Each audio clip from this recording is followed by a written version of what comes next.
Hey guys, QuentinForFandroid.com, and this is our review of the HTC Flyer.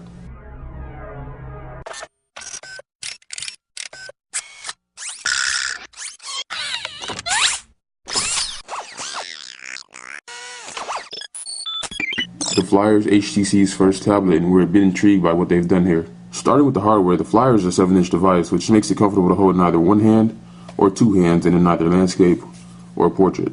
It's not the thinnest device we've ever used, but it certainly isn't the thickest. It's not heavy either, but the Tab 10.1 is lighter than this, which is funny considering that's a 10.1-inch device. HTC has gone for the same build quality and quality of materials that they use for their phone. You can see here this is sort of a matte finish on the back of the HTC Flyer. You can see the white grips on the sides of the tablet here, which are great for holding the tablet in portrait mode. On one of those white grips, you get a 5-megapixel HD video camera, but you don't get any LED flashes to go along with that. That same panel is detachable by pushing in on it and then pushing up. And you can just slip it right off. This gives us access to the micro SD card slot, which you can use to expand memory up to 32 additional gigabytes. The battery inside isn't user replaceable, but the battery is great. You get a 4,000 milliamp hour battery, which can last you 19 days on standby time, and I've seen this in my testing. At the top, you can see a 3.5mm headphone jack, and to the right of that is a translucent power button.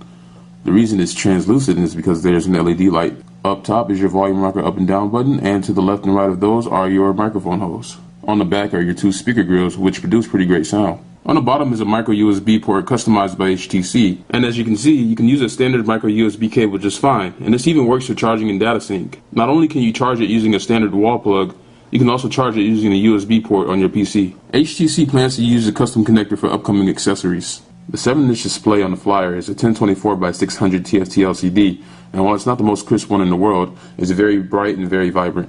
Inside we have Qualcomm's 1.5 GHz single-core Snapdragon processor, and that's accompanied by an Adreno 205 GPU.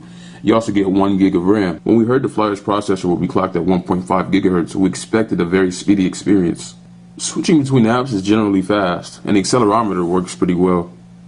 But scrolling through applications can sometimes be a pain, and it will lock up on you from time to time. One minor problem I had was with the capacitive buttons. They work, and they work quite well, but they're kind of hard to see in direct sunlight. Still, we're happy HTC included 2 sets of capacitive buttons, so you can use the buttons no matter which orientation you're holding the Flyer in. Considering it technically is hardware, we'd love to take a look at the Scribe Pen right now, but we're going to take a look at the software first and take a look at the Scribe in its own section, so let's get to it. The biggest disappointment about the software is that it's not a honeycomb device. Instead, you get Android 2.3 with HTC Sense. In the software, they call it a modified version of Sense 2.1, but you can clearly see that it more closely resembles HTC Sense 3.0 found on the Evo 3D and a Sensation. It starts with this customizable lock screen that you can use to launch applications directly from the lock screen. The applications on this lock screen are customizable, but this is the only customizable lock screen you'll get. As you see, you also get a nice weather effect when you power the device on. This is optional and can be disabled. The core of HTC Sense is a lot closer to 3.0 than it is to 2.1 as well.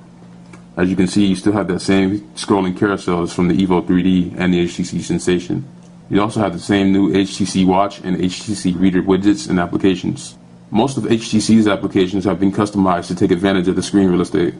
In the case of HTC Reader and Watch, you can get your list of content on the left side with more information about that content on the right. FriendStream has also been given similar functionality, which we actually enjoy a lot more now. Clicking links inside a tweet will actually open up a web page in the viewer below. Unfortunately, you can only add one account to each type of network, including Twitter, Facebook, and Flickr. There are also new applications such as Snapbooth, which allow you to take pictures of yourself with ridiculous effects. Actually, reading in Reader is great with smooth page turning, bookmark support, Scribe Pen support, and the ability to change text size and the background color. Unfortunately, because it's powered by Kobo, you can't add your own books and you can't add books from other ecosystems. The highlight of the software is definitely the Notes application, which is powered by Evernote. It gives you all the same features as a regular Evernote application for Android, but it also includes HTC Scribe integration. I think now is a good time to talk about the Scribe Pen, so let's jump into that. To activate the Scribe Pen, you can actually touch the capacitive button on the bottom right of the device with the pen, or you can actually just start drawing. You can start writing anywhere, and it'll record your strokes just as accurately as it would with a piece of paper and pen. You get a number of options, colors, and styles to choose from, so if you need the accuracy of a ballpoint pen, you can use that. Or if you need a highlighter, you can also use that. They also have an eraser here, so if you mess up and you don't want to discard the whole note, you can actually just erase it. Notes are saved and synced to Evernote, and when you look at them in the browser, they turn up as images, but if you have to download them back to your flyer, they turn up as editable notes. In the Reader application, Scribe technology is integrated, so you can write notes and it'll remember exactly which pages you wrote them on. The Scribe Pen can be used in any application, even if that application wasn't designed to work with it. For instance, here in the browser, I can just start drawing,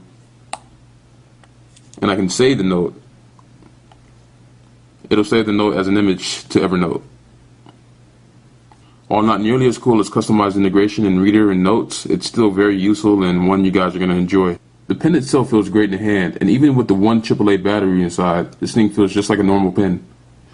It's very easy to hold, and it won't make you miss your ink pens of yesteryear. There are two buttons on the side of it, which you use for text selection and scrolling in the Notes application. The button to the left also helps you quickly erase writing when you hold it down. As for the camera sensor, it's still quite disappointing like it is on our phones, and they haven't even changed the software that much. The options and special effects you get are still great, but it still pales in comparison to their competitors. With the optional Scribe Pen, the HTC Flyer is a great companion device for those who don't want to carry around a pen and paper anymore. I'm still perplexed as to why HTC didn't decide to put a dual-core processor inside, and why they decided to skip out on Honeycomb.